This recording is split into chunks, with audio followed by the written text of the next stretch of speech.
You know, we've been fishing a number of different points, but the thing is, one of the biggest thing is your initial search process. And what we're doing, today electronics is amazing tools, mapping programs like I have in my Humminbird 998 here. And you get out on big waters like this, and I can drive out to those key points instantaneously. And what we've been doing is we'll drive up to a point, drive around the key areas for a time before we even fish. That's one of the biggest things. Before we start fishing, we're gonna go examine that spot. If we don't see any fish, we actually move to the next spot. So it's a pretty fast process to cover water. Last spot was about, a quarter of a mile away. I dropped down off plane. You can see I'm just approaching the flat.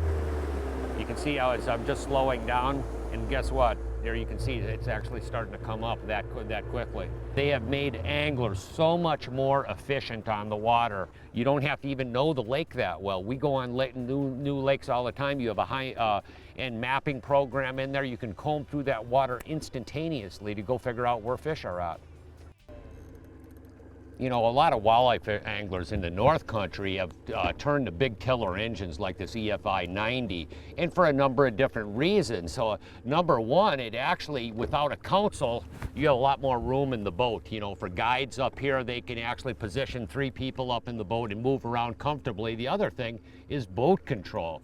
Boat control is a huge thing, and the thing is like on this big tiller, I have an RPM speed control on here. I can adjust my RPM. What I've done, because we're fishing spinners and I'm fishing relatively slow, I've actually brought my RPMs as slow as possible.